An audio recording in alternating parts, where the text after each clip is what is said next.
Ang tunog ng bakal na yumuyupi at salaming nababasag ay parang kidlat na gumuhit sa gitna ng sigaw ng hangin at ulan. Isang itim na luxury car ang sumalpok sa isang poste ng kuryente, umikot na parang laruan, at humandusay sa kabilang bahagi ng kalsada. Hindi, hindi ngayon. Napatigil si Marco sa pagpapatakbo ng kanyang motorsiklo. Ang basang-basang pera na para sana sa gamot ng kanyang ina ay tila nagyelo sa loob ng kanyang bulsa. Kailangan na niyang umuwi. Kailangan siya ni nanay. Ngunit ang tanawin sa harap niya, ang usok na nagsisimulang kumulimlim mula sa hood ng sasakyan, ang nakakakilabot na katahimikan matapos ang malakas na pagbagsak, ay pumipigil sa kanyang mga paa na gumalaw. May isang bahagi ng kanyang utak na sumisigaw na umalis na siya roon. Huwag makialam. Umuwi ka na, Marco. Pero ang imahe ng kanyang ina, na mahinang humihinga sa kanilang maliit na bahay, ay siya ring nagtulak sa kanya na gawin ang tama. Mabilis niyang ipinarada ang kanyang motor sa gilid at tumakbo palapit sa wasak na sasakyan. Hindi alintana ang buhos ng ulan na lumalabos sa kanyang paningin. May tao ba diyan? Sir! Ma'am! Sigaw niya. Ang boses ay halos lamunin ng ugong ng bagyo. Walang sagot. Sinubukan niyang buksan ang pinto sa driver's side. Nakalock. Kinatok niya ng malakas ang bintana. Sir! Ma'am! Gising! Sa tulong ng liwanag mula sa kidlat, nakita niya ang isang anyo sa loob. Isang babae. Nakasubsob ang ulo sa manibela at ang buhok nito ay natatabunan na ng dugo. Isang pamilyar na amoy ang biglang kumalat sa hangin. Ang amoy ng gasolina. Wala ng oras. Sa isang iglap, kinuha ni Marco ang isang bato mula sa kalsada at buong lakas na ipinukpok sa gilid ng bintana. Sa ikatlong paghampas, nabasag ito. Maingat niyang inalis ang mga bubog at binuksan ang pinto mula sa loob. Ang mukha ng babae ay puno ng dugo at ulan, ngunit kahit sa gitna ng pinsala, bakas pa rin ang kakaibang ganda at kapangyarihan sa kanyang mga risas. Nakasuot ito ng mamahaling damit na ngayon ay gutay-gutay na. Dahan-dahan niyang inalis ang seatbelt nito. Ma'am, kailangan na nating umalis dito. Bulong niya, kahit hindi siya sigurado kung naririnig siya nito. Maingat niya itong binuhat palabas ng sasakyan. Mas magaan ito kaysa sa inaasahan niya. Habang papalayo sila, isang maliit na pagsabog ang naganap mula sa unahanan ng kotse na nagpatalsik ng mainit na hangin sa kanilang likuran. Napayakap siya ng mahigpit sa babae para protektahan ito mula sa init. Saglit siyang napapikit. Hinihintay ang mas malakas na pagsabog, pero tanging mahinang pag-aalimpuyo lang ng apoy ang sumunod. Kailangan na nilang makaalis. Ngayon na. Ma'am, dadaling kita sa ospital, sabi niya. Ang kanyang boses ay nanginginig dahil sa lamig at kaba. Inihihiga niya ito ng maingat sa kanyang likuran sa motorsiklo. Isang halos imposibleng gawain sa gitna ng walang tigil na ulan. Ang ulo ng babae ay nakasandal sa kanyang balikat at ang bawat paghinga nito ay mainit at mababaw sa kanyang leeg. Ang daan papunta sa pinakamalapit na pampublikong ospital ay parang walang katapusan. Bawat lubak ay iniinda niya. Bawat pagpreno ay ginagawa niya ng buong ingat, takot na baka lalong makasama sa kalagayan ng babae. Hindi niya ito kilala, pero sa mga sandaling iyon, ang buhay nito ay nakasalalay sa kanyang mga kamay. Pagdating nila sa emergency room, agad silang sinalubong ng mga nurse na may dalang stretcher. Diyos ko, anong nangyari sa kanya? Tanong ng isang nurse habang maingat nilang inililipat ang babae. Naaksidente po sa may sifi. Sumalpok po iyong sasakyan niya, paliwanag ni Marco, habang tumutulo ang tubig ulan mula sa kanyang buhok pababa sa kanyang mukha. Nang mailapag na ang babae sa stretcher at itutulak na papasok, napansin ni Marco ang panginginig ng kamay nito at ang isang gintong porselas na halos malaglag na mula sa kanyang pulsuhan. Sa isang kilos na hindi niya pinag-isipan, Maingat niyang isinara ang kawit nito bago pa man tuluyang mahulog. Dalian niyo, bumababa ang blood pressure niya. Sigaw ng isang doktor na kadarating lang. Tinulak na ng mga nurse ang stretcher papasok sa mga swing door ng operating room at naiwan si Marco na nakatayo sa pasilyo, basang-basa, nanginginig, at biglang nakaramdam ng matinding pagod. Ang adrenaline na bumuhay sa kanya kanina ay unti-unti nang nawawala at napalitan ito ng lamig at pag-aalala, hindi para sa babae, kundi para sa sarili niyang pamilya. Kailangan na niyang umuwi. Ngunit bago siya tumalikod, nakita niya ang babae sa huling pagkakataon sa maliit na salamin ng pinto. Nakahiga ito roon, walang kalaban-laban, nanginginig sa lamig dahil sa basang damit. Hindi niya kayang iwan ito ng ganoon. Mabilis siyang tumakbo pahabol. "Miss, sandali lang po," sabi niya sa nurse. Hinubad niya ang kanyang luma at medyo kupas na jacket at iniabot sa nurse. "Miss, pakikumot niyo po sa kanya para hindi siya masyadong ginawin." Pakiusap niya. Nagulat ang nurse sa ginawa niya, pero kinuha rin nito ang jacket at tumango. "Sige, ako na ang bahala." Isang simpleng tango lang ang isinukli ni Marco. Tumalikod na siya at naglakad palayo. Hindi na lumingon pa. Wala siyang hininging pangalan. Hindi siya nag-iwan ng numero. Para sa kanya, tapos na ang lahat. Isa lang itong hindi inaasahang pagsubok sa isang gabing puno na ng pag-aalala. Ang kailangan na lang niyang gawin ay umuwi.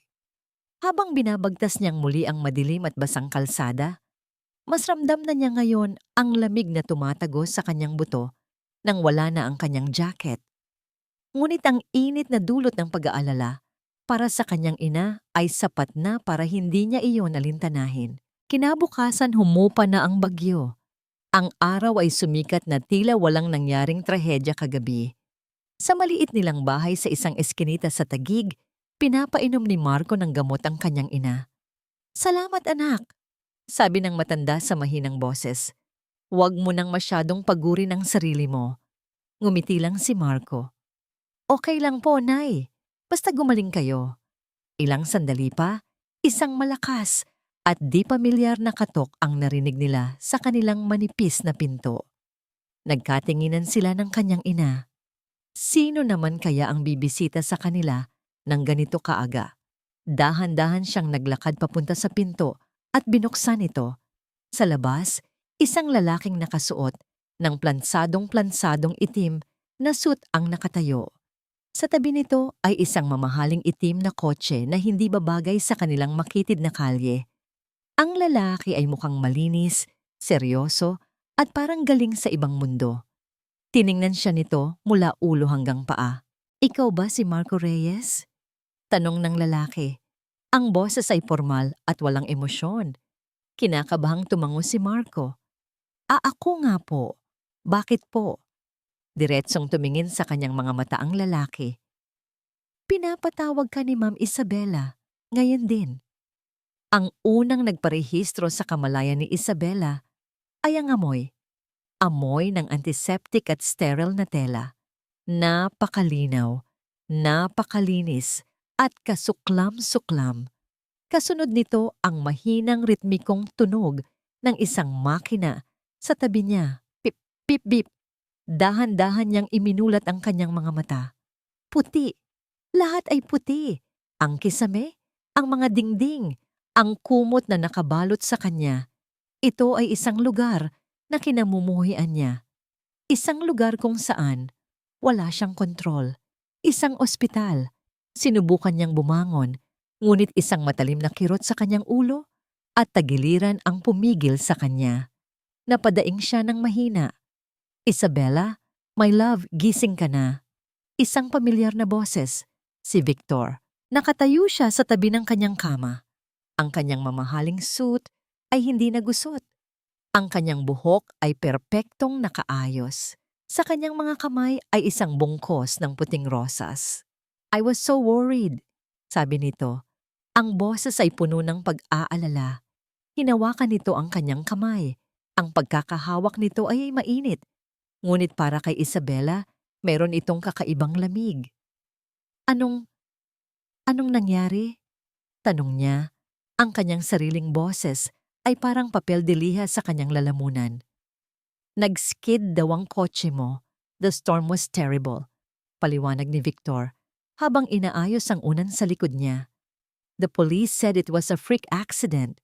You're very lucky to be alive. Accident? Ang salitang yon ay hindi tumugma sa huling alaala niya bago siya mawalan ng malay. Ang biglaang pagpunit ng gulong, ang pakiramdam na hindi aksidente kundi sinadya, at ang anino ng isang malaking truck sa kanyang rearview mirror bago ang tuluyang pagdilim ng lahat.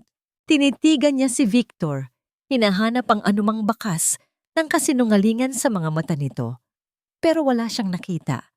Tanging ang perpektong maskara ng isang nag-aalalang kasintahan. Ang kotse? Tanong niya. Ang isip ay bumabalik na sa pagiging CEO. Total wreck. But don't worry about it. I'll handle everything. Sagot ni Victor. Ang kailangan mo lang gawin ay magpahinga at gumaling. Hindi niya gusto ang tono nito. Para siyang isang sirang bagay na kailangang ayusin. Bago pa siya makasagot, isang nurse ang pumasok. Ma'am Isabella, may bisita po kayo. Siya raw po ang nagdala sa inyo rito kagabi. Kumunot ang noo ni Isabella. Ang huling naaalala niya ay ang pag-iisa sa loob ng kanyang kotse. Papasukin mo, utos niya. Pumasok ang isang lalaki. Payat ito, nakasuot ng kupas na t-shirt at maong. Ang buhok nito ay medyo magulo pa, at ang mga mata nito ay hindi makatingin ng diretso sa kanya. Nakayuko ito, tila nahihiya sa mamahaling private suite na kanyang kinaroroonan. Nakita niya ang mga kalyo sa kamay nito, kamay ng isang manggagawa. Ito ang lalaking nagligtas sa kanya? Gusto kitang pasalamatan. Simula ni Isabella, ang kanyang boses ay malamig at formal. Ganito siya makipag-usap sa mga taong hindi niya kilala. Ganito siya magtayo ng pader. Magkano ang kailangan mo? Nag-angat ng tingin ng lalaki at sa unang pagkakataon, nakita ni Isabella ang mga mata nito.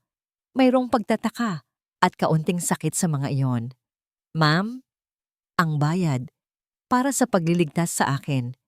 Just name your price. I'll have my assistant write you a check. Ito ang lengguwahe ng mundo niya. Lahat ay may katumbas na halaga. Umiling ang lalaki. Hindi po ma'am, hindi ko po kailangan ng bayad. Ginawa ko lang po kung ano ang tama. Natigilan si Isabella. Sa loob ng maraming taon, lahat ng tao sa paligid niya ay may motibo. Lahat ay may kailangan mula sa kanya. Ang simple at tapat na pagtanggi ng lalaki ay isang bagay na bago. Isang bagay na hindi niya inaasahan. Pinagmasdan niya ito ng mas mabuti. Mukha itong pagod. Marahil ay galing pa sa trabaho. Ngunit sa kabila ng pagod, mayroong dignidad sa tindig nito. Anong pangalan mo? Tanong niya. Marco po. Marco Reyes. Isang desisyon ang biglang nabuo sa isip ni Isabella. Isang desisyon na hindi nakabase sa lohika, kundi sa isang kakaibang kutob.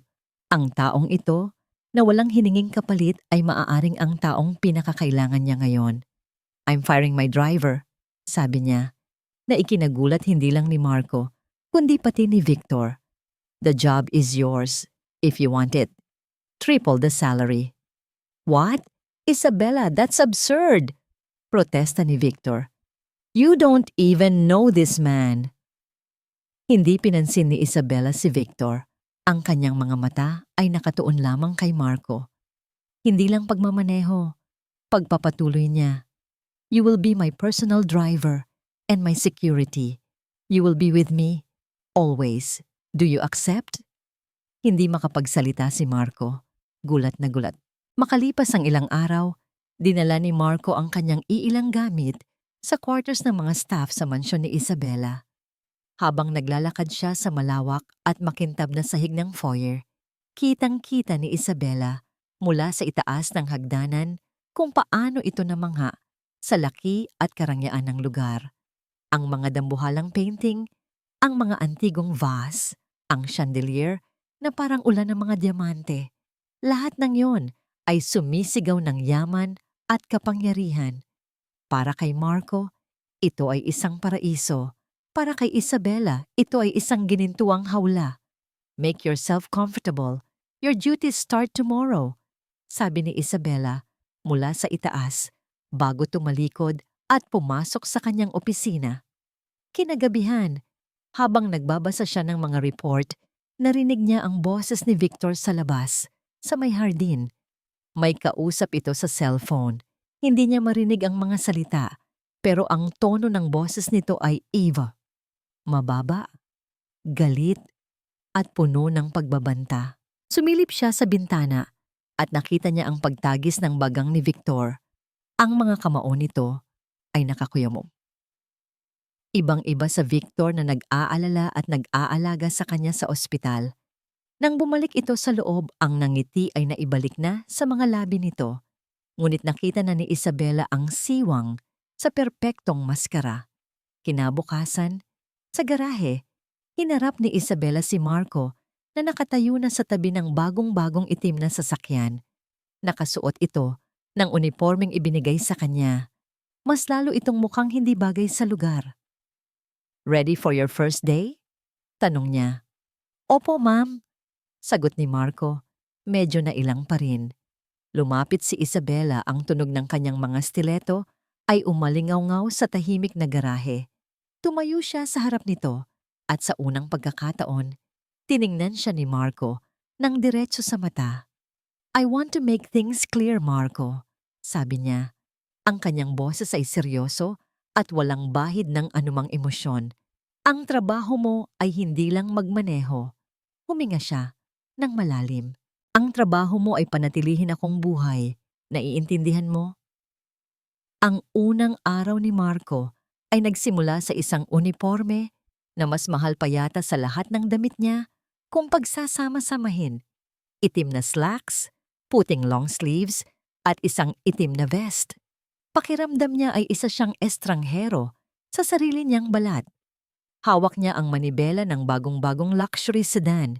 Naramdaman niya ang panlalamig ng kanyang mga kamay. Ibang-iba ito sa gasgas at pamilyar na manubela ng kanyang motor. Dito, lahat ay tahimik, malamig, at kontrolado. Isang maling galaw lang niya, isang gasgas, at katumbas na yon ng ilang buwang kita niya.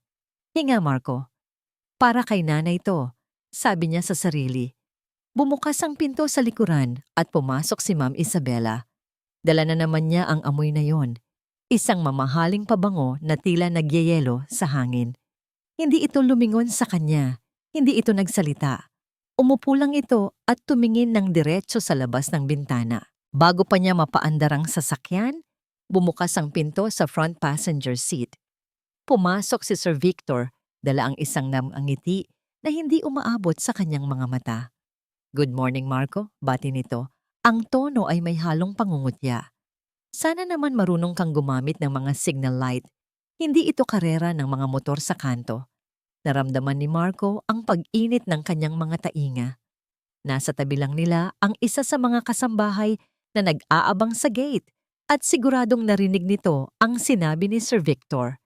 Hindi siya umimik. Hinigpitan na lang niya ang hawak sa manibela. "Let's go, Marco. We're running late," utos ni Ma'am Isabela mula sa likuran.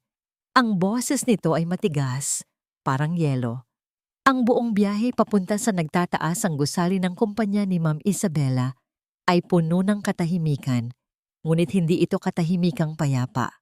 Ito ay isang katahimikang mabigat, puno ng tensyon na halos hinihiwa ng hangin mula sa aircon. Bago bumaba ng sasakyan si Ma'am Isabela, nagsalita ito sa unang pagkakataon ng direkta sa kanya.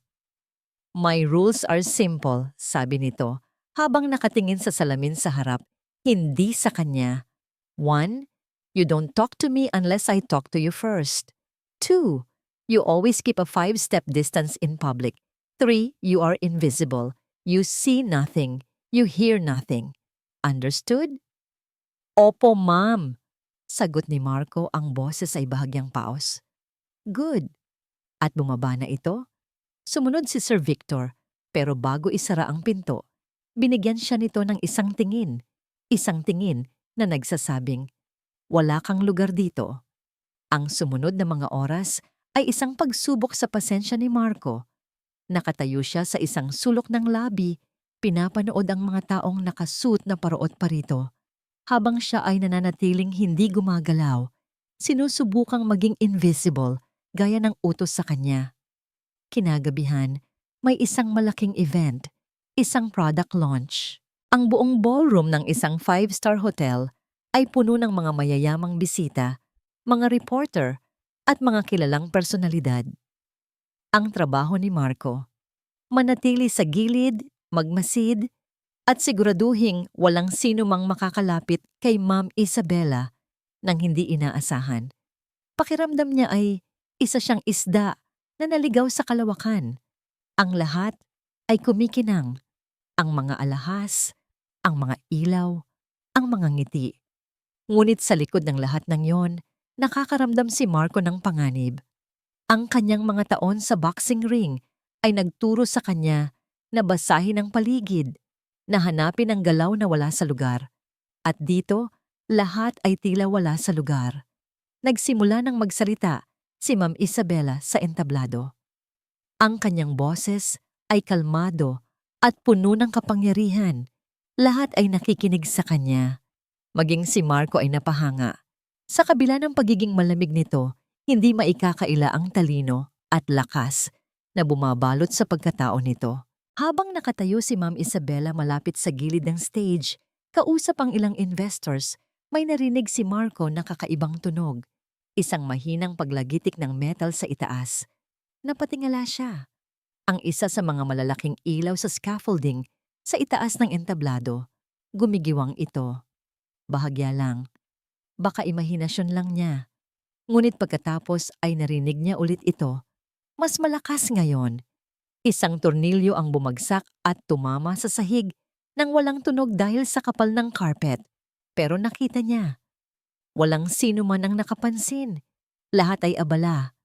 Hindi nag-isip si Marco. Ang katawanan niya, ang kumilos para sa kanya. Ang kanyang mga paa ay tumakbo bago pa man nag-utos ang kanyang utak. "Ma'am!" Isang sigaw lang iyon, pero sapat na para mapalingon si Ma'am Isabela sa kanya. Ang mukha ay puno ng pagtataka at iritasyon. Wala nang oras para magpaliwanag. Sa huling 2 hakbang, itinulak niya ito ng buong lakas. Ano ba? Ang sigaw ni Ma'am Isabela ay naputol nang pareho silang bumagsak sa sahig. Si Marco ay nakadagan sa kanya, ginagamit ang sariling katawan bilang panangga. Sa isang nakabibinging dagundong, ang malaking ilaw ay bumagsak mula sa itaas, sumalpok sa eksaktong lugar kung saan sila nakatayo kanina. Nagtilian ang mga tao, nabasag na salamin at pilipit na metal ang kumalat sa sahig. Natahimik ang lahat. Nakatitig si Ma'am Isabela sa kisame, ang kanyang paghinga ay mabilis at mababaw. Pagkatapos ay dahan-dahan itong lumingon sa kanya. Ang kanilang mga mukha ay ilang pulgada lang ang layo. Nakita ni Marco ang takot sa mga mata nito. Ngunit sa ilalim ng takot, mayroon pang iba. Isang bagay na hindi niya mabasa. Pagkagulat? Paghanga? "Okay ka lang, ma'am?" tanong niya. Ang boses ay nanginginig. Hindi ito sumagot. Nakatitig lang ito sa kanya na para bang ngayon lang siya nito tunay na nakita. "Isabela!" Ang boses ni Sir Victor ang bumasag sa sandali. Mabilis itong lumapit, ang mukha ay nagpapanggap na nag-aalala. Tinulungan nitong tumayo si Ma'am Isabela at marahas na hinawi si Marco palayo. "Get off her!" sigaw nito. Nang makatayo na sila, inayos ni Sir Victor ang damit ni Ma'am Isabela. Habang nakatitig ito kay Marco na may matinding galit. Lumapit ito kay Marco at sa isang boses na sila lang ang makakarinig, bumulong ito ng may pagbabanta. "Nagtitiwala ka sa isang taong galing sa kalye para sa buhay mo? Ang babaw mo naman." Kinailangan nilang maglakbay papunta sa isang remote site sa Batangas para sa isang posibleng expansion ng kumpanya. Para kay Isabela, ito ay trabaho lang. Ilang oras sa loob ng kotse, ilang oras sa meeting at uuwi na sila. Simple, pero ang tadhana ay may ibang plano. Habang binabagtas nila ang isang mahaba at liblib na kalsada na pinalilibutan ng mga puno, biglang umubo ang makina ng sasakyan. Isang beses, dalawa. Pagkatapos ay tuluyan na itong namatay. Dahan-dahang huminto ang sasakyan sa gilid ng daan. Katahimikan. Anong problema? Tanong ni Isabela. Ang tono ay halatang naiirita. Hindi ko po sigurado, ma'am. Sagot ni Marco. Habang sinusubukang i-start ulit ang makina. Walang nangyari. Mukhang may problema sa engine. Tatawag po ako ng tulong. Kinuha niya ang kanyang cellphone. Tiningnan ito at napailingo. Walang signal dito, ma'am. Napabuntong hininga si Isabela. Of course, sa lahat ng lugar. Dito pa. Tiningnan niya ang sarili niyang cellphone. Ganun din. No service. What now? Tanong niya. Hindi maitago ang inis. May nakita po akong maliit na bayan mga ilang kilometro mula rito. Kailangan po nating lakarin. Baka may mahanap tayong mekaniko o matutuluyan doon. Mungkahi ni Marco. Walang pagpipilian si Isabela. Sa unang pagkakataon sa loob ng maraming taon, siya ay stranded, walang access sa kanyang yaman at umaasa sa isang taong halos hindi niya kilala. Ang paglalakad sa ilalim ng init ng araw ay isang impyerno para sa kanya. Ang kanyang mga mamahaling stiletto ay lumulubog sa lupa. Si Marco naman ay naglalakad sa unahan niya. Paminsan-minsan ay lumingon para siguraduhing nakakasunod pa siya. Tahimik lang ito, pero sa kilos nito, ramdam niya ang pag-aalala. Pagdating nila sa maliit na bayan, isang lumang inn lang ang kanilang natagpuan. Ang pintura ay natutuklap na at ang sahig ay gawa sa kahoy na lumalangit-ngit sa bawat hakbang. Malinis naman, pero malayo sa karangyaan na kanyang nakasanayan. I will take the room, sabi niya kay Marco. You can find somewhere else. Ma'am, delikado po. Mahinahong sagot ni Marco. Iisang kwarto na lang po ang available. Kung okay lang po sa inyo, ako na lang po ang matutulog sa sahig para mabantayan ko po kayo. Tinitigan niya ito, naghahanap ng anumang masamang motibo, pero ang nakita lang niya ay sinseridad at respeto. Napabuntong hininga siya. Fine, gabi na nang makahanap sila ng makakainan. Isang maliit na kainan sa tabi ng daan na nagbebenta ng mga barbecue. Gusto niyo pong subukan, ma'am? Tanong ni Marco. Hawak ang isang stick ng isaw. Tiningnan iyon ni Isabela na may pag-aalinlangan. What is that? Isaw po. Bituka ng manok. Nakangiting sabi ni Marco. Masarap po yan. Ligtas po ito, ma'am. Dito rin ako kumakain dati. May kung anong nagtulak sa kanya na subukan ito. Siguro ang pagod. Siguro ang gutom. O siguro ang paraan ng pagngiti ni Marco. Isang nangiting simple at totoo. Kinuha niya ang stick at maingat na kumagat. Ang lasa ay mausok, malinamnam, at kakaiba. Nagulat siya. Nagustuhan ninanungan niya. At sa unang pagkakataon, sa hindi niya na matandaang panahon, isang tunay na tawa ang kumawala sa kanyang mga labi. Hindi isang tawang pilit para sa mga business partner o isang tawang mapanukso para sa mga kalaban. Isang totoong tawa. Natigilan si Marco, napatingin ito sa kanya. Ang mga mata nito ay nagliliwanag dahil sa apoy mula sa grill. Para bang nakakita ito ng isang milagro. Mamaya, naupo sila sa labas ng inn, sa harap ng isang maliit na siga na ginawa ni Marco. Ang katahimikan sa pagitan nila ngayon ay iba na, magaan, payapa. Alam mo, Marco, biglang nagsalita si Isabela habang nakatingin sa mga naglalarong apoy. My parents, namatay sila sa isang car accident, gaya ng nangyari sa akin. Hindi umimik si Marco. Nakikinig lang ito. Nagbibigay sa kanya ng espasyo para magsalita. Everyone said it was an accident, pero hindi ako naniniwala. My father had enemies, powerful enemies, Mula noon, natuto akong huwag magtiwala kahit kanino. Napatingin siya kay Marco. Kaya ako ganito. Naiintindihan ko po. Mahinang sabi ni Marco. Lahat po tayo may mga pangarap na nawala. Pangarap? Opo. Gusto ko po sanang maging professional boxer noon. Sabi nito. At sa unang pagkakataon, narinig ni Isabela ang lungkot sa boses nito. Pero kinailangan kong tumigil para alagaan ang pamilya ko. Nagkatinginan sila. Sa ilalim ng kalangitan na puno ng bituin, hindi sila ang CEO at ang driver.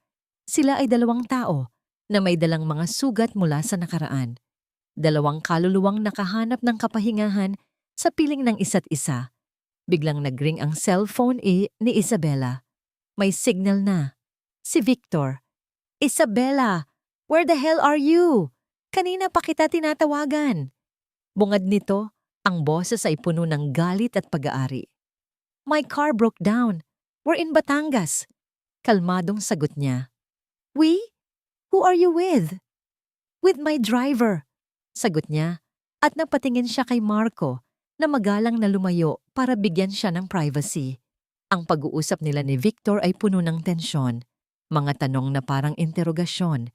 Nang ibaba niya ang tawag, naramdaman niya ang pagbalik ng bigat sa kanyang dibdib. Ang ginintuang hawla ay muling nagsasara sa kanya. Kinaumagahan, isang mekaniko mula sa bayan ang tumulong sa kanila. Ilang oras din itong nagkumpuni bago tuluyang umandar ang sasakyan. Salamat, sabi ni Isabela kay Marco habang papasok siya sa kotse. Simple lang, pero puno ng kahulugan. Ngumiti si Marco. Walang anuman po, ma'am. Nang aandar na sana sila, biglang napahinto si Marco. Tila may napansin ito sa ilalim ng sasakyan. Bumaba ito at sumilip sa ilalim, malapit sa gulong sa unahan. Nakita ni Isabela ang pagbabago sa mukha nito. Ang nangiti ay nawala, napalitan ng seryosong ekspresyon. Pagkatapos ay takot.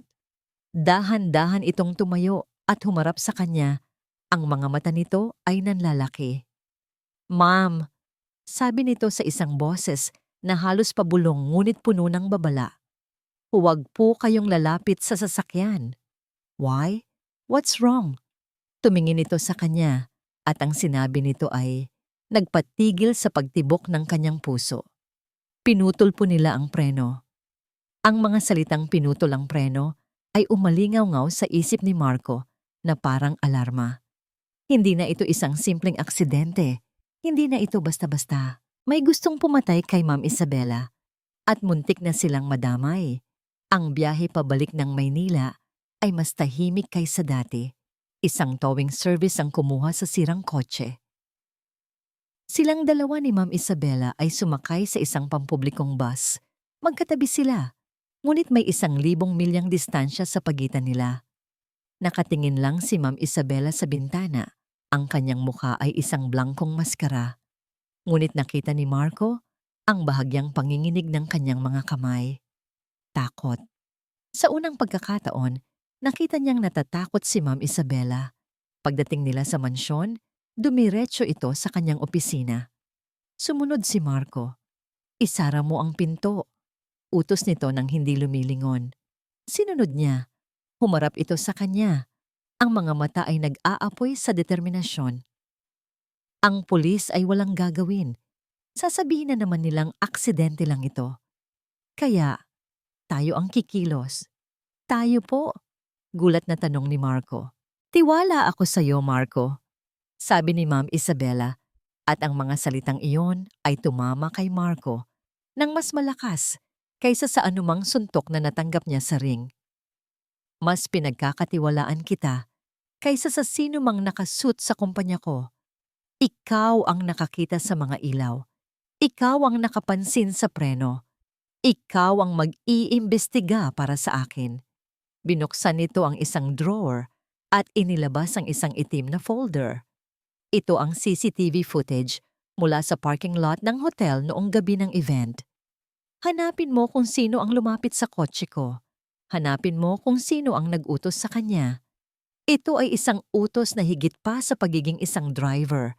Ito ay isang misyon na tinanggap niya nang walang pag-aalinlangan. Dahil sa mga sandaling iyon, hindi na lang ito tungkol sa pera o trabaho. Tungkol na ito sa pagprotekta sa isang taong nagsisimula ng maging mahalaga sa kanya. Magdamag pinanood ni Marco ang footage, paulit-ulit. Ang kanyang mga mata ay nanlalabo na, ngunit hindi siya sumuko. Hanggang sa wakas, nakita niya isang anino. Isang lalaking nakasuot ng maintenance uniform, ang mabilis na lumapit sa kotse, yumuko malapit sa gulong, at umalis. Hindi makita ang mukha nito dahil sa suot nitong sombrero, pero may isang detalye siyang napansin. Isang kakaibang tattoo sa batok ng lalaki. Isang ahas na pumupulupot sa isang bungo. Alam ni Marco kung saan hahanapin ang mga taong may ganoong marka. Kinabukasan, nagpaalam siya kay Ma'am Isabela na may susundan siyang lead. Nagpunta siya sa isang lugar na matagal na niyang hindi binabalikan. Isang tagong gym sa ilalim ng isang tulay kung saan nagtitipon ang mga underground fighter at mga taong nabubuhay sa anino ng batas. Ginamit niya ang kanyang mga lumang koneksyon, nagtanong-tanong, nagbigay ng kaunting pera, at sa wakas, may nagbigay sa kanya ng pangalan at isang lokasyon, isang abandonadong pantalan sa Tondo. Gabi na nang marating ni Marco ang lugar. Ang hangin ay amoy kalawang at maalat na tubig. Nagtago siya sa likod ng malalaking container van. Dahan-dahang naglalakad, ang bawat yabag ay maingat. Sa isang sulok na bahagyang naiilawan ng buwan, nakita niya ang lalaking may tattoo sa batok. May kausap ito, isang anino na nakatalikod. Inaabutan nito ng isang makapal na brown envelope ang lalaking may tattoo. Inilabas ni Marco ang kanyang cellphone. Handa nang kunan ng litrato ang transaksyon. Ito na ang ebidensya. Ito na ang katapusan ng lahat. Ngunit nang humarap ang anino, para umalis, ang buwan ay sumilip mula sa mga ulap at tinanglawan ang mukha nito. At ang mundo ni Marco ay gumuho. Ang taong nag-aabot ng pera. Ang taong kasabwat sa pagtangkang pagpatay kay Ma'am Isabela ay si Leo, ang bunso niyang kapatid. Nabitawan ni Marco ang kanyang cellphone. Tumama ito sa semento na may mahinang kalabog. Narinig ni Leo ang tunog. Lumingon ito at ang mga mata nito ay nanlaki sa gulat at takot. Ang pera na hawak nito ay nalaglag sa lupa. Kuya? Ang salitang iyon ay parang isang punyal na sumaksak sa puso ni Marco. Nagtangka si Leo na tumakbo. Hinabol siya ni Marco, pero ang isip niya ay blanko. Hindi ito maaari. Hindi ang kapatid niya. Hindi si Leo. Leo, sandali! Sigaw ni Marco. Ang boses ay basag. Pero si Leo ay puno ng takot. Tumakbo ito ng mas mabilis, sumusuot sa mga makikitid na daanan sa pagitan ng mga container van. Para itong isang daga na walang matakbuhan. Sa wakas, naabutan ni Marco ang kapatid. Hinawakan niya ito sa balikat at marahas na iniharap sa kanya. Ano to, Leo? Anong ibig na sabihin nito? Tanong ni Marco. Nanginginig ang boses sa galit at pagkalito. Napaiyak si Leo. Ang kanyang nakababatang kapatid na pinangakuan niyang poprotektahan habang buhay ay umiiyak sa harap niya. Ang mukha ay basang-basa sa luha at pawis. Kuya, patawarin mo ko. Hikbi nito. Wala akong choice. May malaki akong utang sa sugal.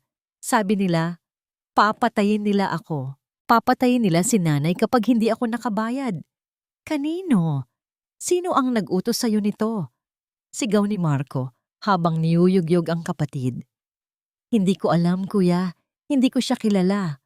Pag-amin ni Leo. May tumawag lang sa akin. Sabi niya, may madali siyang trabaho para sa akin. Pera kapalit ng isang maliit na pabor. Anong pabor, Leo? Ang patay ng boss ko? Hindi. Sabi niya, pananakot lang. Sabi niya, kailangan ko lang putulin yung preno para magkaroon ng aberya. Para matakot lang siya. Hindi ko alam na ganito kalala. Kuya, maniwala ka sa akin. Tinitigan ni Marco ang nanginginig na kapatid. Nakita niya ang katotohanan sa mga mata nito. Katotohanan at labis na katangahan. Ginamit lang nila si Leo. Ginamit nila ang kahinaan nito. Napasabunot si Marco sa sariling buhok. Ang kanyang isip ay nagkagulo-gulo. Anong gagawin niya? Kung sasabihin niya ang totoo kay Ma'am Isabela, ipapakulong nito ang kapatid niya. Makukulong si Leo sa loob ng maraming taon. Paano na si nanay? Ang kahihiyan at sakit ay maaaring ikamatay nito. Pero kung itatago niya ito, niloloko niya ang nag-iisang taong nagtiwala sa kanya. Sinasayang niya ang tiwala na ibinigay ni Ma'am Isabela. Paano niya haharapin ito araw-araw? Alam na ang kapatid niya ang dahilan ng lahat ng panganib sa buhay nito.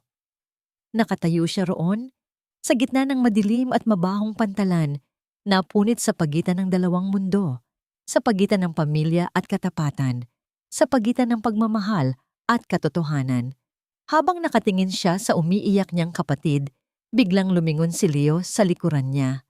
Ang mga mata nito ay nanlaki, hindi na dahil sa takot sa kanya, kundi dahil sa takot sa kung anuman ang nasa likod niya. Lumingon si Marco at ang mga mata nila ay nagtagpo. Ang lalaking may tattoo sa batok. Nakatayo ito roon, hindi kalayuan. Hawak nito ang isang piraso ng tubo na bakal. At sa likod nito, may dalawa pa siyang kasama. Huli na nang maintindihan ni Marco ang lahat. Hindi lang ito isang simpleng bayaran. Ito ay isang bitag. Naramdaman ni Marco na hinila siya ni Leo. Kuya, takbo! Pero huli na. Kinabukasan hindi pumasok si Marco. Hindi ito tumawag, hindi ito nag-text. Basta na lang hindi ito sumipot. Ito ang unang pagkakataon na nangyari ito at isang hindi maipaliwanag na kaba ang gumapang sa sistema ni Isabela. Ang Marco na nakilala niya sa Batangas, ang Marco na seryoso sa kanyang tungkulin, ay hindi basta-basta mawawala nang walang pasabi. Baka naman tinangay na ang sweldo niya at hindi na babalik, sabi ni Victor habang nag-aalmusal sila. May ngiti sa labi nito, isang nangiting nakakainsulto. I told you, you can't trust people from the streets. He's not like that, mariing sagot ni Isabela. Mas para sa sarili niya kaysa para kay Victor. Really? Then where is he? Walang maisagot si Isabela. Buong araw bawat tunog ng sasakyan sa labas, bawat tawag ng telepono, ay inaasahan niyang si Marco na yon. Ngunit wala. Ang katahimikan mula sa kanya ay mas malakas pa kaysa sa anumang ingay. Kinagabihan, bumalik si Marco. Nakita siya ni Isabela mula sa bintana ng kanyang opisina. Naglalakad ito papasok ng gate. Pagod na pagod. At may isang maliit na sugat sa gilid ng kanyang labi na tinakpan niya ng band-aid. Ang uniforme nito ay lukot-lukot. Bumaba siya para salubungin ito sa may foyer. Ang puso niya ay pinaghalong pag-aalala at inis. "Where have you been?" tanong niya. Sinisikap na panatilihing malamig ang kanyang boses. Nag-angat ng tingin si Marco. Ang mga mata nito ay pagod at puno ng isang bagay na hindi mabasa ni Isabela. Isang bigat. Isang lihim. "Pasensya na po, ma'am. Nagkaroon lang po ng emergency sa pamilya." "Anong emergency?" Nag-iwas ito ng tingin. "Yung nanay ko po, isinugod sa ospital." Isang kasinungalingan. Alam ni Isabela na kasinungalingan yon. Naramdaman niya ang paraan ng pag-iwas nito ng tingin, ang pag-aatubili sa boses nito. Isang pader ang biglang itinayo ni Marco sa pagitan nilang dalawa at hindi alam ni Isabela kung bakit. "Okay, magpahinga ka na," sabi na lang niya at tumalikod. Ang tiwalang sinimulan niyang buuin ay unti-unting nagkalamat. Ang mga sumunod na araw ay naging isang pagsubok.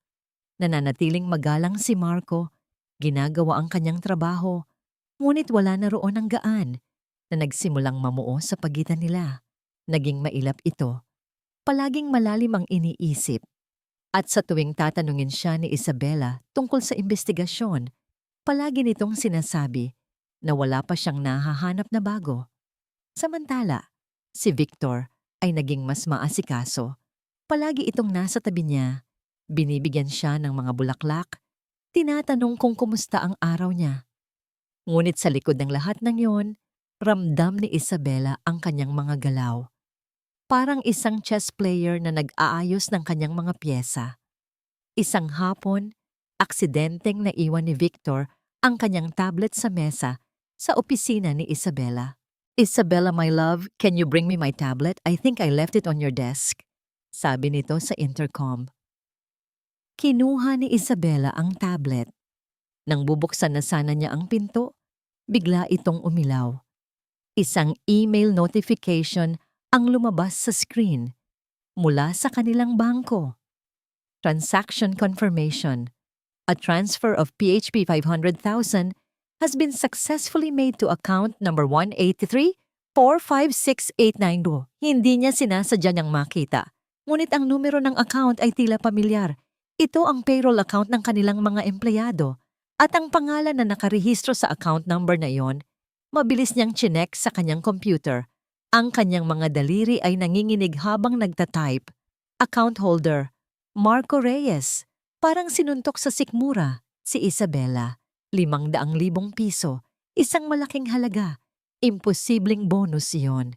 Saan galing ang perang iyon? Nang mga sandaling iyon, pumasok si Victor. "Oh, there it is. Thank you, my love," sabi nito. Kinuha ang tablet at mabilis na isinara ang screen. Tiningnan nito si Isabela. "Is everything all right? You look pale." Sino ang nag-transfer ng pera sa account ni Marco? Diretsang tanong niya. Nagkunwaring nagulat si Victor. "Pera? Anong pera? I don't know what you're talking about." Ngunit ang mabilis na pag-iwas nito ng tingin ay nagsabi kay Isabela na nagsisinungaling ito. Ang lamat sa kanyang tiwala ay lumaki at naging isang malaking bitak. Kinabukasan, hindi niya mapigilan ang sarili. Habang nasa labas si Marco para ipakarwash ang sasakyan, pumasok siya sa kwarto nito. Ito ay isang paglabag sa privacy. Alam niya. Ngunit kailangan niyang malaman ang totoo. Ang kwarto ay simple at malinis. May isang maliit na altar sa gilid kung saan may larawan ng isang matandang babae. Ang ina siguro nito. Sa ilalim ng kama, may isang maliit na kahon. Binuksan niya ito. Sa loob, nakita niya ang isang pamilyar na bagay. Isang gintong porselas na may maliit na palawit na hugis araw. Ang porselas niya. Ang porselas na suot niya nung gabing maaksidente siya. Ang porselas na nawala at inakala niyang nanakaw sa ospital. At ngayon, narito ito. Nakatago sa isang kahon sa ilalim ng kama ng lalaking pinagsimulan niyang pagkatiwalaan. Hindi maaari. Ngunit ang ebidensya ay narito. Malamig at matigas sa kanyang palad. Si Marco. Ang bayani niya. Isa palang magnanakaw? O mas malala pa? Nang mga sandaling iyon, nakarinig siya ng mga yabag papalapit. Si Marco, pabalik na ito. Mabilis niyang isinara ang kahon at itinulak pabalik sa ilalim ng kama. Ngunit sa pagmamadali, hindi niya namalayan na ang porselas ay naiwan sa sahig, bahagyang nakatago sa ilalim ng isang anino. Huminga siya ng malalim, pinilit na pakalmahin ang nagwawalang puso, at naghanda para harapin ang taong sinimulan niyang mahalin, na ngayon ay pinaghihinalaan niyang isang taksil. Pumasok si Marco sa kwarto at ang una niyang nakita ay ang nakatayong si Isabela sa gitna ng kanyang silid. Ang mukha nito ay parang isang hukom na handa ng magbaba ng sentensya. "Ma'am?" Nagtatakang tanong ni Marco. Hindi sumagot si Isabela. Dahan-dahan niyang itinuro ang sahig sa lugar kung saan kumikinang ang gintong porselas sa ilalim ng sinag ng ilaw. "Explain this." Ang gintong porselas ay kumikinang sa sahig na parang isang ahas na handa ng tumuklaw. Tiningnan ito ni Marco at pagkatapos ay tumingin siya kay Ma'am Isabela. Ang lamig sa mga mata nito ay kayang magpayelo ng impyerno. Hindi ito ang Ma'am Isabela na nakasama niyang kumain ng isaw sa Batangas. Hindi ito ang babaeng nagbahagi sa kanya ng pinakatatagong takot. Ito ang CEO. Ang reyna. Ang hukom. Explain this, ulit nito. Ang boses ay matalim na parang patalim. Naramdaman ni Marco na nanlamig ang kanyang mga kamay. Hindi po sa akin yan, ma'am. Isang mapait na tawa ang kumawala kay Isabela. Isang tawang walang kagalakan, puno ng sakit. Talaga? Nakita ko yan sa kahon mo, sa ilalim ng kama mo. Sasabihin mo bang may naglagay lang yan dyan? Hindi makasagot si Marco. Ang isip niya ay naglalakbay pabalik sa gabi ng aksidente. Ang babaeng walang malay, ang porselas na halos malaglag. Naalala niya, hinawakan niya ito para isara. Baka naman sumabit sa jacket niya, ang jacket na ipinakumot niya rito. Posible ba? Pero paano niya iyon ipapaliwanag ngayon? Magmumukha lang siyang desperadong nagsisinungaling. Wala kang masabi? Tanong ni Isabela. Naglakad ito palapit. Ang bawat hakbang ay mabigat. Sige, baka ito, kaya mong ipaliwanag. Itinaas nito ang kanyang cellphone. Isang bank statement at ang pangalan ni Marco Reyes at isang halaga na kahit sa panaginip ay hindi niya pa nahawakan. PHP 500,000. Saan galing ang perang yan, Marco? Tanong ni Isabela. Ang boses ay nanginginig na sa pinipigilang galit. Bayad ba yan? Bayad para sa ano? Sa pagtataksil sa akin? Para magpanggap na tapat ka habang tinatrabaho mo ako para sa kung sino mang gustong pumatay sa akin. Ano? Anong pera? Gulat na gulat si Marco. Wala siyang alam sa perang yon. Wala po akong tinatanggap na pera, ma'am. Maniwala po kayo. Maniwala? Sigaw ni Isabela at sa wakas, bumigay ang kanyang kontrol. Ang sakit at pagkadismaya ay bumuhos mula sa kanya na parang isang sirang dam. Naniwala ako sa'yo. Akala ko iba ka. Akala ko totoo ka. Pero pare-pareho lang pala kayong lahat. Lahat kayo may presyo.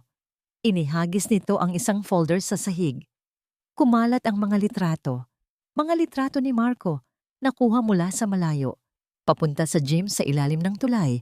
Kausap ang mga taong may itsurang kriminal. Mga litratong kinuha para magmukha siyang may ginagawang masama. Pakiramdam ni Marco ay unti-unti siyang nilulunod at ang bawat salita ni Isabela ay mga batong humihila sa kanya pababa. Gusto niyang sumigaw. Gusto niyang sabihin ang lahat.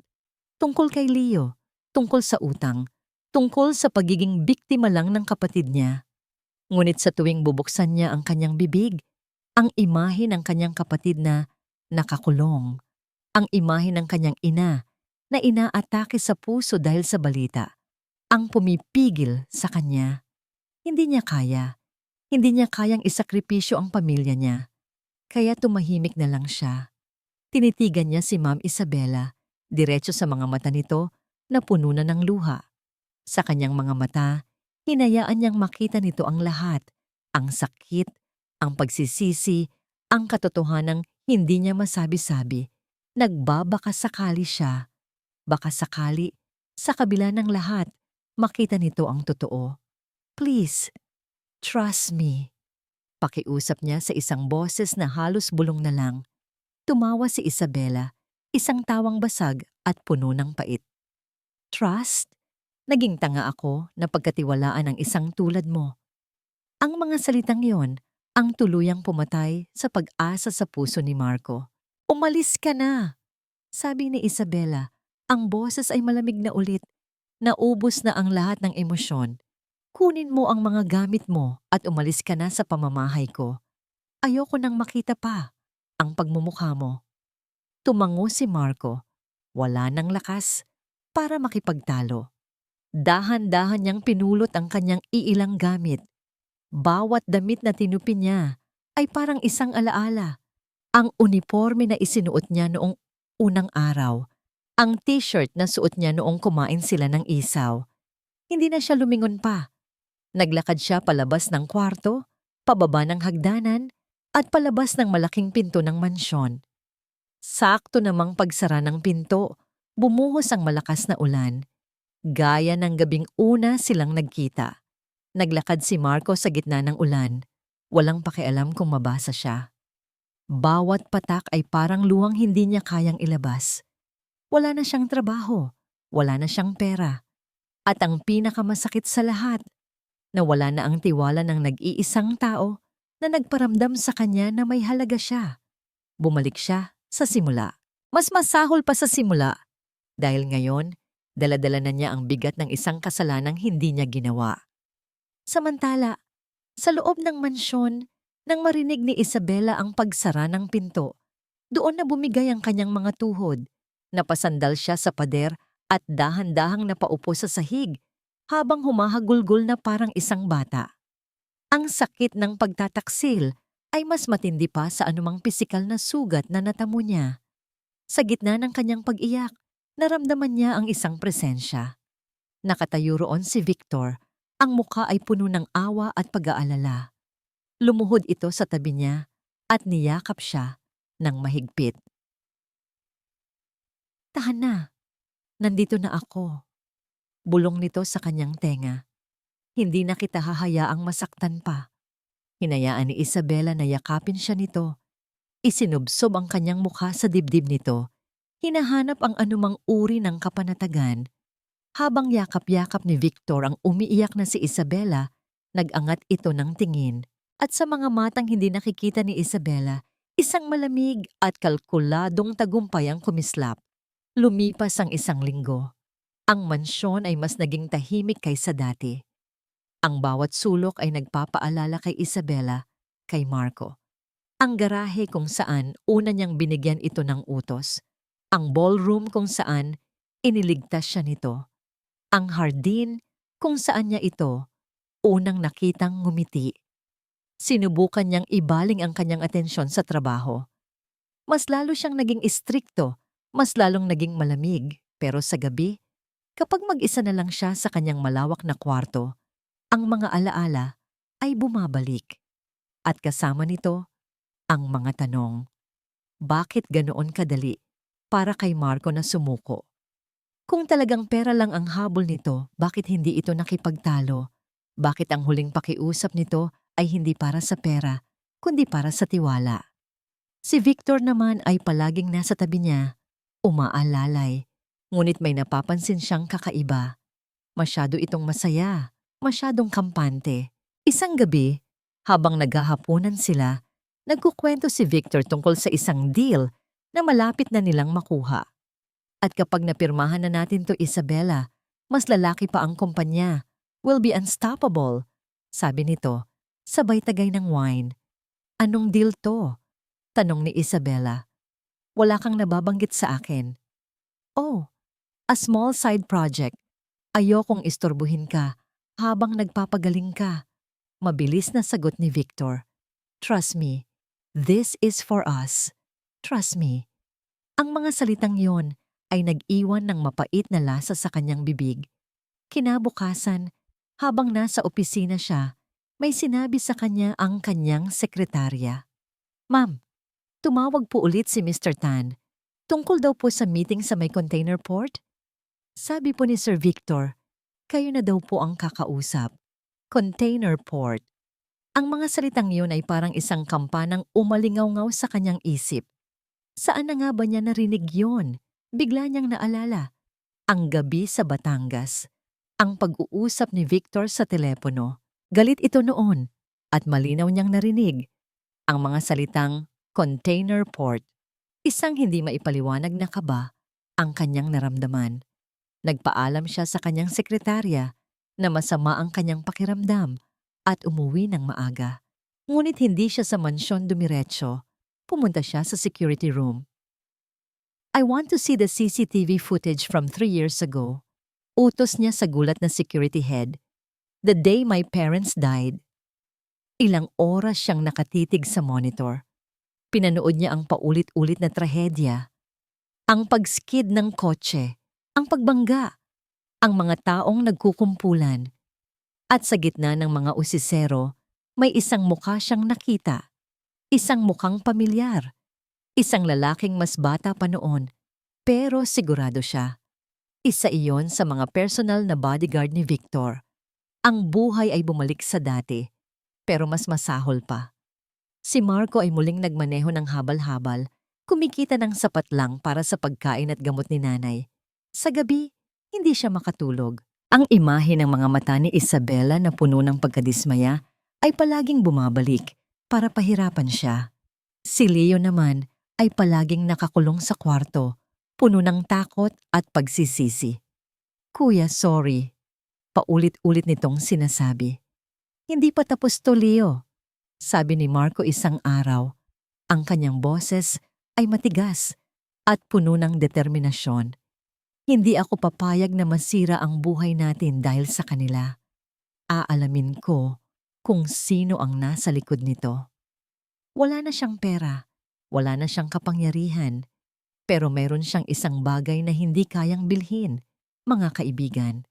Bumalik siya sa gym, sa ilalim ng tulay, ngunit hindi para maghanap ng gulo, kundi para humingi ng tulong. Ikinuwento niya ang lahat kay Coach Eddie, ang matandang boksingero, na tumayong pangalawang ama sa kanya. Victor ang pangalan, Coach. Siya ang fiancé ni Ma'am Isabela, paliwanag ni Marco. Kailangan kong patunayan na siya ang may pakana ng lahat. Nag-isip si Coach Eddie. May kilala akong nagtatrabaho sa isang pawn shop sa Quiapo. Talamak ang bentahan ng mga utang doon. Baka may marinig tayo. Kinabukasan, nagtungo sila sa Quiapo.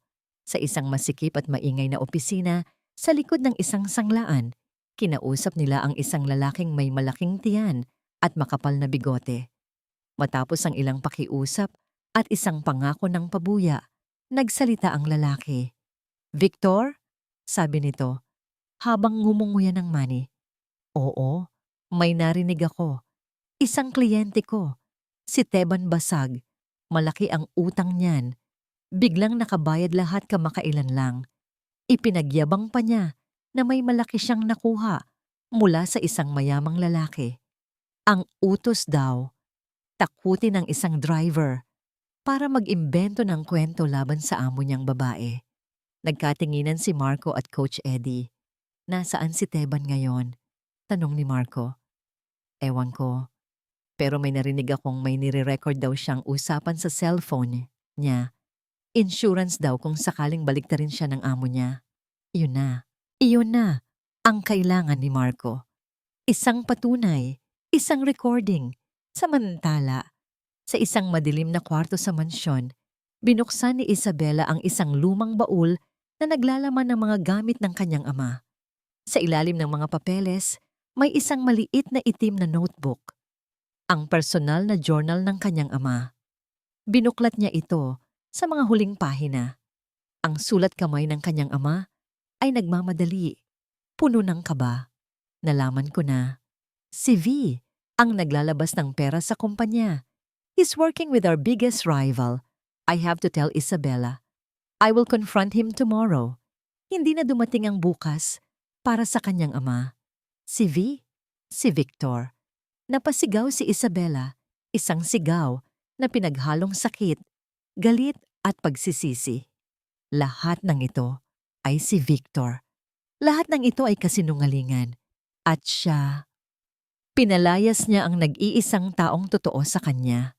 Kinuha niya ang kanyang cellphone, nanginginig ang mga kamay habang hinahanap ang numero ni Marco. Kailangan niyang humingi ng tawad. Kailangan niyang sabihin sa kanyang naniniwala na siya. Ngunit bago pa niya mapindot ang call button, bumukas ang pinto ng kanyang kwarto. Nakatayo roon si Victor. May hawak na isang baso ng champagne. Ang nangiti sa kanyang mga labi ay hindi na nagpapanggap. Ito ay malamig, mapanganib. Celebrating something, my love? Tanong nito habang dahan-dahang isinasara at nilululak ang pinto. Good, because I am too. Tumingin ito sa hawak niyang journal. Ang ngiti nito ay lumawak. Mukhang nalaman mo na. Kung ganoon, oras na para pirmahan mo ang mga papeles na ito. Mahal kong fiancé, Ang paglilipat ng lahat ng ari-arian mo sa akin. Ang hangin sa loob ng kwarto ay biglang naging mabigat at mahirap hingahin. Ang Victor na nakatayo sa harap ni Isabela ay hindi na ang mapagmahal na fiancé na kilala niya. Ito ay isang halimaw na sa wakas ay inalis na ang kanyang maskara. Ang mga mata nito ay malamig at walang anumang emosyon maliban sa sakim na pagnanasa. Ano sa tingin mo ang ginagawa mo, Victor? Tanong ni Isabela. Pinipilit na panatilihing matatag ang kanyang boses kahit na ang puso niya ay kumakaripas sa takot. Tumawa si Victor, isang tawang nakakakilabot. Kinukuha ko lang kung ano ang dapat na sa akin. Sa loob ng maraming taon, nabuhay ako sa anino ng pamilya mo. Ako ang nagtrabaho, ako ang naghirap, pero ang tatay mo pa rin ang kinilala. Pagkatapos ikaw naman, palagi na lang kayo. Ngayon, oras ko na. Inilapag nito ang isang salansan ng dokumento at isang fountain pen sa mesa. Pirmahan mo yan. A simple transfer of assets. Pagkatapos, maaari ka nang magbakasyon ng matagal. Baka magkaroon ka ng isang aksidente habang nag-iiski sa Switzerland. Malungkot, pero nangyayari talaga. Kinumpirma na ni Victor ang lahat. Ang pagkamatay ng mga magulang niya. Ang mga pagtatangka sa buhay niya. Lahat ay gawa nito. Isang malamig na galit ang gumapang sa ugat ni Isabela. Itinutulak palayo ang takot. Hindi ako pipirma, mariin niyang sabi. Ang ngiti ni Victor ay nawala. Akala ko sasabihin mo yan. Mula sa likod nito ay lumabas ang dalawang malalaking lalaki. Ang isa sa kanila ay ang bodyguard na nakita niya sa CCTV footage mula sa pagkamatay ng kanyang mga magulang. Pwede naman nating daanin sa mas mahirap na paraan, sabi ni Victor, habang umuupo ng komportable sa isang silya. Lumapit ang dalawang lalaki kay Isabela. Hinawakan siya ng isa sa braso, mahigpit. Pirma na, ma'am, sabi nito sa isang mababang boses. Pumigla si Isabela. Buong buhay niya, hindi siya nagpatalo. Hindi ngayon. Wala kang makukuha sa akin, Victor. Malalaman ng lahat ang ginawa mo. Sino ang maniniwala sa'yo? Tanong ni Victor. Ang driver mo? Ang basurero na pinalayas mo? Sa tingin mo, nasaan na siya ngayon? Baka nagbibilang na ng perang ibinayad ko sa kanya. Hindi mo siya kilala, sigaw ni Isabela. Kasabay ng sigaw niyang yon, isang malakas na kalabog ang narinig nila mula sa labas ng pinto. Sunod-sunod. Para bang may sumisira nito, natigilan ang lahat. Sa isang malakas na dagok, bumukas ang pinto. Nakatayo roon si Marco. Ang kanyang mukha ay puno ng galit at determinasyon. May sugat ito sa noo at ang damit ay bahagyang marumi. Pero ang mga mata nito ay nakatuon lang sa isang tao, kay Victor. Marco! Bulong ni Isabela, isang halo ng gulat at ginhawa ang bumalot sa kanya. Mukhang nakalimutan mong mag-RSVP sa party ko, driver, mapanuyang sabi ni Victor, tumatayo mula sa kanyang upuan. Tapos na ang laro mo, Victor, sabi ni Marco. Ang kanyang boses ay kalmado, ngunit puno ng panganib. Dahan-dahan siyang pumasok sa kwarto. Nag-utos si Victor sa kanyang mga tauhan. Tapusin niyo na yan. Sumugod ang dalawang gorilya kay Marco. Inaasahan ni Isabela na matatalo si Marco, ngunit ang nakita niya ay hindi isang hamak na driver. Ang nakita niya ay isang boksingero. Ang mga galaw ni Marco ay mabilis at tiyak. Umiilag, sumusuntok, gumagamit ng siko. Ang kanyang mga taon ng pagsasanay sa ring ay bumalik na parang isang likas na ugali. Ang unang lalaki ay bumagsak, matapos tamaan ng isang malakas na uppercut sa panga. Ang pangalawa, ang bodyguard ni Victor, ay mas matibay. Nagpalitan sila ng suntok. Bawat tama kay Marco ay iniinda ni Isabela. Habang naglalaban sila, sinamantala ni Victor ang pagkakataon. Hinablot niya si Isabela mula sa likuran at tinutukan ng fountain pen ang kanyang leeg. Isang galaw pa, Marco, at itatarak ko to sa leeg niya, sigaw ni Victor. Natigilan si Marco. Napatingin ito sa kanila. Ang dibdib ay umaakyat baba sa pagod. Victor, wag, pakiusap ni Isabela. Manahimik ka. Sa mga sandaling iyon, isang tao pa ang pumasok sa kwarto. Payat, bata, umiiyak. Si Leo. Kuya! Tumingin si Victor kay Leo, pagkatapos ay kay Marco, at isang masamang ngiti ang sumilay sa kanyang mga labi. Ang pamilya ay kumpleto na pala. Ang kapatid mong tanga na siyang nagsimula ng lahat ng ito. Bitawan mo siya, Victor, sabi ni Marco. Dahan-dahang itinaas ang kanyang mga kamay. Nagpapakita ng pagsuko. Hindi, hindi pa tapos, sabi ni Victor.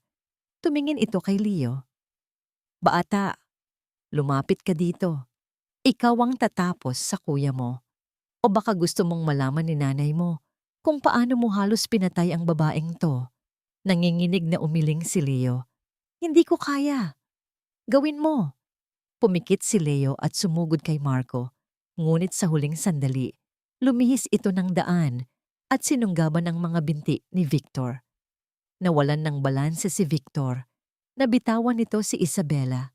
Iyon na ang pagkakataong hinihintay ni Marco. Sa isang iglap, sumugod siya. Hindi na ito isang laban sa boxing. Ito ay purong galit. Sinuntok niya si Victor sa mukha. Isang beses, dalawa, tatlo. Bumagsak si Victor sa sahig, duguan at walang malay. Natahimik ang buong kwarto. Ang maririnig lang ay ang paghinga ng lahat. Nakatayo si Leo. Umiiyak pa rin. Pero ngayon ay may tapang na sa kanyang mga mata. Patawad, ma'am, sabi nito kay Isabela. Patawad po sa lahat. Lumapit si Marco kay Isabela, ang kanyang mukha ay puno ng pag-aalala. Hinawakan niya ang mga braso nito. Okay ka lang, ma'am? Sa halip na sumagot, niyakap siya ni Isabela. Mahigpit. Isinubsob niya ang kanyang mukha sa dibdib nito. Nilalanghap ang pamilyar na amoy ng kanyang katapangan at kabutihan. Akala ko, shh, ligtas ka na, bulong ni Marco, habang niyayakap din siya pabalik. Sa labas, narinig nila ang tunog ng mga sirena ng pulis. Paparating na. Bumitaw si Isabela sa yakap at tumingin sa mga mata ni Marco. Sa pagitan nila, wala ng mga pader, wala ng mga kasinungalingan. Tanging ang katotohanang iniligtas na naman siya nito at ang isang hinaharap na hindi pa nila alam kung ano ang kahihinatnan. Lumipas ang ilang linggo. Ang ingay ng mga balita tungkol sa pag-aresto kay Victor at ang corporate scandal na sumunod dito ay unti-unti nang humupa. Para kay Marco, ang buhay ay dahan-dahang bumabalik sa normal. Ngunit may isang bagay na nagbago. Ang bigat sa kanyang dibdib ay nawala na. Si Leo, sa tulong ng mga abogado ni Ma'am Isabela, ay nabigyan ng mas magaan na parusa. Community service. Dahil sa kanyang kooperasyon at pagiging biktima rin ng sitwasyon. Ang kanilang ina, na nalaman ang buong katotohanan, ay niyakap silang magkapatid ng mahigpit. Ang mga luha ay pagpapatawad at pasasalamat. Sa wakas, ang maliit nilang bahay ay muling napuno ng kapayapaan. Isang hapon, habang tinutulungan ni Marco si Leo na magpintura ng pader ng isang lokal na daycare center bilang bahagi ng serbisyo nito, isang pamilyar na itim na kotse ang huminto sa tapat nila. Bumaba mula rito si Ma'am Isabela. Hindi na ito nakasuot ng mamahaling business suit. Isang simpleng puting blusa at maong lang ang suot nito. Ang kanyang buhok ay nakatali lang sa isang simpleng ponytail. Wala na ang malamig na reyna. Ang nasa harap nila ay si Isabela lang. Ma'am, bati ni Marco habang pinupunasan ang pawis sa kanyang noo. Ngumiti ito. Isang ngiting totoo at magaan. Isabela na lang, Marco. Lumapit ito kay Leo. Kumusta ka na, Leo? Okay na po, ma'am. Isabela, nahihiyang sagot ni Leo. Salamat po ulit sa lahat. At sorry po ulit. Tapos na yon, sabi ni Isabela. Ang mahalaga, ay kung ano ang gagawin natin simula ngayon. Pagkatapos ay bumaling ito kay Marco. Pwede ba tayong mag-usap? Naglakad sila papunta sa isang maliit na parke sa di kalayuan. Naupo sila sa isang bench sa ilalim ng isang malaking puno ng akasya. Sa unang pagkakataon, hindi sila amo at driver. Sila ay 2 taong pinag-ugnay ng tadhana. Aalis na ako, Marco, sabi ni Isabela habang nakatingin sa mga batang naglalaro. Natigilan si Marco. Alis po? I'm stepping down as CEO. Ibebenta ko ang shares ko sa kumpanya, paliwanag nito. Ang mundong iyon. Ang mansyon, ang pera, ang kapangyarihan. Hindi iyon ang nagpapasaya sa akin. Isa lang yung magandang hawla. Natutunan ko yon dahil sa'yo. Tumingin ito sa kanya. Ang mga mata ay puno ng pasasalamat. Tinuruan mo ako kung ano ang tunay na halaga, Marco. Hindi ito nakikita sa bank account, kundi sa puso. Sa tapang na magmahal at magtiwala. Hindi alam ni Marco kung ano ang sasabihin. Ang babaeng nasa harap niya, na minsang nag-alok sa kanya ng pera kapalit ng kanyang buhay, ay handa na ngayong iwan ang lahat para sa isang bagay na hindi nabibili ng pera. Saan po kayo pupunta? Tanong na lang niya. Hindi ko pa alam. Pag-amin ni Isabela. Basta sa isang lugar na simple. Isang lugar kung saan pwede akong magsimula ulit. Huminga ito ng malalim. Pero may isa akong ideya. Tumingin ito sa mga kamay ni Marco, mga kamay na may kalyo, mga kamay na minsan nang nagligtas sa kanya. Naaalala mo yung pangarap mo, ang maging boksingero? Tumango si Marco. Paano kung magtayo tayo ng isang maliit na boxing gym? Sabi ni Isabela. Isang kislap ng excitement ang lumitaw sa kanyang mga mata. Isang lugar para sa mga batang katulad mo dati. Isang lugar kung saan matututunan nila ang disiplina, ang katapangan, at ang pag-asa. Tuturuan mo sila, at ako naman ang bahala sa business side. Natulala si Marco. Ang pangarap na matagal na niyang ibinaon sa limot ay biglang binuhay muli ng babaeng minsan niyang pinangarap. Ilang buwan ang lumipas. Sa isang masiglang sulok ng Taguig, isang bagong gym ang nagbukas. Ang bagong simula boxing gym. Ang lugar ay hindi malaki, pero puno ito ng buhay. Puno ng mga tawa ng mga bata, ng tunog ng mga punching bag, at ng boses ni Coach Marco na nagbibigay ng inspirasyon. Sa isang maliit na opisina sa gilid, abala si Isabela sa pag-compute sa isang lumang laptop. Nakangiti ito habang pinapanood si Marco, naturuan ng isang payat na bata kung paano itaas ng tama ang kanyang mga kamao. Pagkatapos ng training, lumapit si Marco sa kanya. Pawisan, pero masayang-masaya. Pagod na? Tanong ni Isabela. Hindi, sagot ni Marco, habang inaabutan siya ng isang bote ng tubig.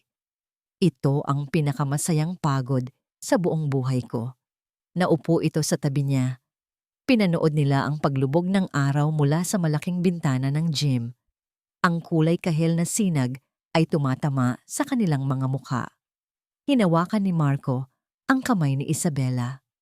Magkasalikop ang kanilang mga daliri, ang magaspang at ang makinis, ang driver at ang CEO. Ngayon ay 2 taong pantay na, naglalakad sa iisang landas. Handa ka na ba para sa bagong simula, mahal ko? Bulong ni Marco. Lumingon si Isabela sa kanya. Ang kanyang mga mata ay nagniningning sa pagmamahal at kapayapaan na matagal na niyang hinahanap. Hanggat kasama kita, sagot niya. At sa gitna ng ingay ng pag-asa sa loob ng kanilang munting gym, ang kanilang bagong simula ay nagsimula na. Pandi,